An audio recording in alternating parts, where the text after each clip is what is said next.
Mereka memberikan definisi intinya harta itu kulu malahukimatun yalzimu mutlaqat abi dimani.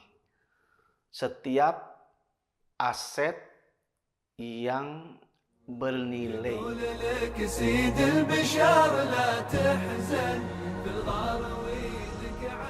Alhamdulillahirrahmanirrahim, ikhwatu iman, kajian fikih muamalah yang paling utama adalah tentang teori al-mal atau nadoriyatul mal, teori harta.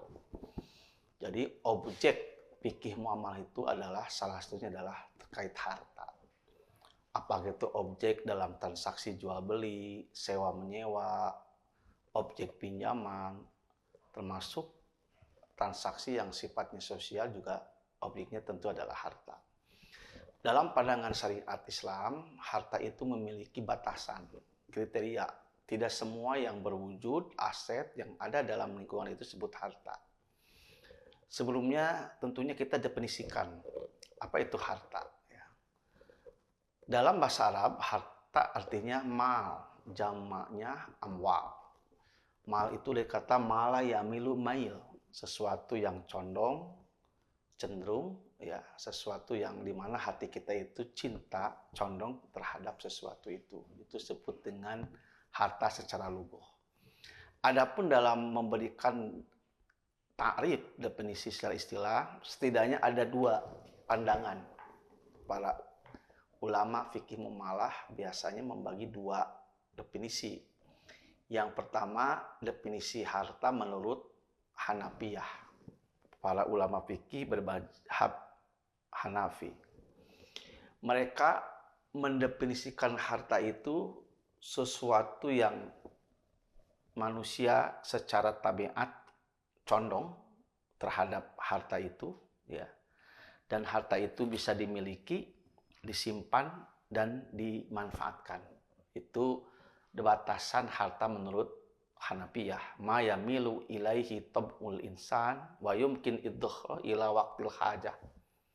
Ya, jadi sesuatu yang manusia itu cenderung, condong, cinta secara tabiat terhadap benda itu, aset itu, dan dimungkinkan bisa dimanfaatkan ketika dibutuhkan. Jadi kata kuncinya, harta menurut mazhab Hanafi itu adalah bersifat materi. Bisa dimiliki, disimpan, dan dimanfaatkan. Sementara menurut jumhur itu para ulama selain mazhab Hanafi, yaitu Malikiyah, Syafi'iyah, Hanabilah, mereka memberikan definisi intinya harta itu kulu malahukimatun yalzimu mutlaqat abi dimani. Setiap aset yang bernilai dan tentunya bermanfaat. Setiap harta yang berupa biasanya materi dan memiliki nilai manfaat, nilai ekonomi. Dan ketika merusaknya, maka dia harus diganti, harus ada pertanggungjawaban. Nah, jadi kalau mazhab Hanafi lebih menitik beratkan harta itu dari sisi materi, ainiyah, materi. Sementara mazhab jumhur, harta itu tidak mesti materi, tapi manfaatnya pun harta. Maka ketika seseorang misalkan mengambil kendaraan, lalu kendaraan itu dimanfaatkan dan dibalikan lagi kepada pemiliknya, maka kata mazhab Hanafi itu tidak ada dampak hukum. Karena kan ainnya, materinya dibalikkan. Sementara menurut jumhur, harta itu bukan hanya sekedar materi, tapi karena tanpa izin kendaraan itu dipakai, manfaatnya diambil, itu juga termasuk mencuri hartanya. Nah, ini cara pandang ini ada dalam kajian fikih muamalah. Nah, intinya harta dalam Islam itu yang pertama yang jelas manusia, bukan harta, ya. Jadi jangan sampai kenapa ada human trafficking, perdagangan manusia, karena menganggap manusia itu adalah bernilai ekonomi. Nah, itu salah fatal, karena dalam fikih muamalah manusia itu sangat dimuliakan, maka tidak dipandang sebagai harta. Dalam syariat Islam pun harta itu harus sesuatu yang sifatnya halal. Maka aset yang haram secara substansif seperti babi, khomer, walaupun seseorang punya babi, ternak babi, punya alkohol, khomer, minuman keras, atau uangnya dari perjudian, maka itu tidak disebut harta. Ya. Dan harta juga dalam konsep fikih muamalah sesuatu yang bernilai. Maka ketika orang punya 1 butir, 2 butir beras, maka tidak disebut harta, karena menurut uruf harta itu sesuatu yang bermanfaat dan bernilai. Lalu para ulama ketika berbicara harta, mereka pun menjelaskan bagaimana memperoleh dan memanfaatkan harta. Ya, memperoleh harta itu ada 2, ada secara langsung, ada lewat transaksi. Jadi gini, ada orang yang memang punya harta secara langsung dia miliki, misalkan lewat ihyaul amwat. Dulu di zaman Rasulullah, kalau orang menghidupkan tanah mati, maka otomatis tanah itu milik dia. Ya. Tapi ada harta itu proses perpindahan, lewat transaksi, lewat akad, jual beli, ya, lewat sewa, lewat hibah, lewat hadiah, lewat sedekah, lewat infak, lewat wakaf, dan sebagainya. Nah, selanjutnya ketika berbicara konsep harta dalam fikih muamalah, biasanya para ulama membagi jenis-jenis harta. Yang pertama dari sisi syariat. Ada disebut dengan mal mutakawim, ada mal goyer mutakawim. Mal mutakawim adalah harta yang bernilai, berharga. Kalau goyer mutakawim sebaliknya harta yang tidak bernilai. Contohnya apa? Harta yang bernilai ya emas, perak, kendaraan yang kita peroleh secara halal, maka itu disebut dengan mutakawim. Yang goyer mutakawim itu artinya harta yang tidak diizinkan oleh syarak. Harta yang oleh syariat dianggap itu bukan harta. Kenapa? Karena secara zat, substansi dia haram, seperti tadi, babi, khamar. Ya. Yang kedua, karena cara memperoleh hartanya itu tidak sah. Apakah lewat gosok, mencuri, penipuan, maka itu hartanya itu goyer mutakawim. Artinya secara syariat tidak boleh diambil manfaatnya. Walaupun secara substansi harta itu bermanfaat, tapi karena caranya tidak syar'i, maka itu goyer mutakawim. Artinya sesuatu yang tidak boleh diambil manfaatnya menurut syariat. Selanjutnya para ulama fikih muamalah membagi harta misli dan qimi. Misli itu artinya harta yang memiliki persamaan dan kesetaraan. Ya, contohnya gandum, ya, beras, telur. Ini harta yang bisa ditakar, ditimbang, ya, itu disebut dengan misli.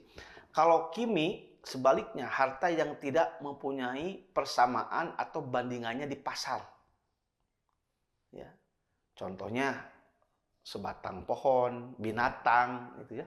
Walaupun kambing, tapi satu kambing itu nggak bisa disamakan karena beda karakter, kilauan dan sebagainya, gitu ya. Nah, itu disebut kimi. Selanjutnya para ulama membagi harta kepada istikhlak dan isti'mal. Istilak itu artinya sesuatu yang tidak dapat diambil kegunaan dan manfaatnya secara biasa. Dia habis sekali pakai. Contohnya apa? Korek api. Ya kalau sudah dipakai ya udah. Uang juga kalau sudah digunakan pindah ya udah. Bukan milik kita lagi. Itu disebut dengan istikhlak. Kalau isti'mal artinya sesuatu yang dapat digunakan berulang kali. Dan zatnya, asetnya, materi ini bermanfaat. Ya, terpelihara manfaatnya. Ya, contohnya kebun.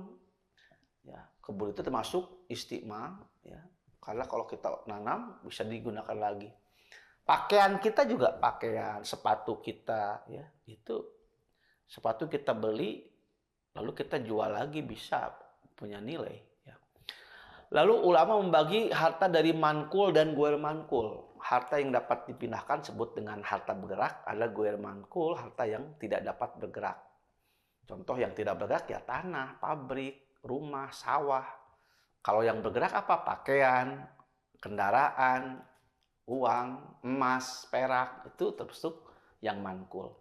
Selanjutnya harta dibagi lagi kepada harta ain yang berbentuk benda. Ain artinya bisa dilihat, kelihatan. Rumah, pakaian, beras, pohon, kendaraan, ya. Dan ada harta yang dain. Dain itu artinya sesuatu yang berada dalam tanggung jawab, seperti uang, ya, berada dalam pertanggungjawaban seseorang, itu namanya dain. Lalu dari sisi kegunaan, digunakan atau tidak, harta dibagi tiga. Ada disebut dengan harta mamluk. Mamluk itu artinya harta yang dimiliki oleh perorangan atau badan hukum, ya, sesuatu yang dapat dimiliki, ya, mobil, tanah, itu kan bisa dimiliki. Yang kedua harta mubah, yang asalnya bukan milik seseorang tapi bisa dimiliki. Contohnya mata air, binatang buruan, gitu ya, pohon-pohon di hutan. Lalu ada harta mahzur. Mahzur artinya sesuatu yang tidak boleh dimiliki sendiri dan memberikan kepada orang lain menurut syariat. Contohnya adalah aset wakaf, ya, masjid, jalan raya, yang sifatnya fasilitas umum, ya kita bisa manfaat tapi tidak bisa dimiliki. Lalu ada yang membagi oleh para ulama fikih muamalah harta yang dapat dibagi ma qabil lil kismah, ada yang ma ghayr qabil lil kismah. Ada harta yang dapat dibagi, beras, tepung kan bisa di kilo, ya. Ada yang tidak dapat dibagi-bagi, gelas, kursi, ya. Kursi kalau dipotong-potong sudah hilang manfaat dan kegunaannya. Meja, mesin, gitu ya. Ada harta pokok, ada harta buah. Harta yang mungkin darinya harta lain timbul, harta yang disebutnya buah.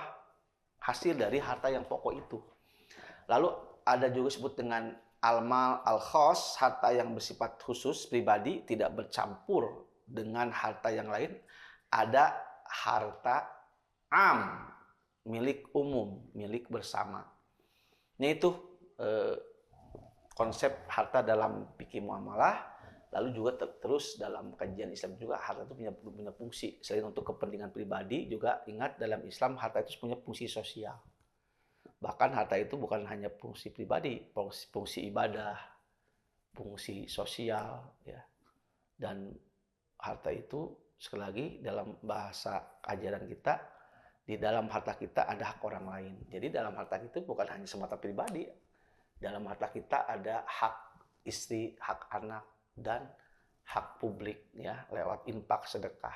Jadi harta dalam Islam sangat perspektifnya kaya, dan harta sekali lagi dalam ajaran Islam adalah amanah, titipan. Bahkan dalam Al-Quran harta juga bisa jadi cobaan, fitnah. Harta juga bisa sebagai penghias hidup, perhiasan hidup. Kita menjalani kehidupan ini tidak merasa bahagia setelah lengkap kalau tidak punya materi atau harta. Itulah konsep harta dalam Islam. Artinya harta adalah sesuatu yang bernilai ekonomis, dimiliki secara halal, dan di dalam harta itu ada berbagai kegunaan. Bukan hanya kepuasan di dunia, tapi harta dalam Islam sebagai amanah Allah juga harus berdampak pada fungsi sosial dan menjadi investasi akhirat. Sekian, mudah-mudahan ada manfaatnya. Itulah tentang harta dalam fikih muamalah. Aku qouli hadza wa astaghfirullah li wa lakum. Assalamualaikum warahmatullahi wabarakatuh.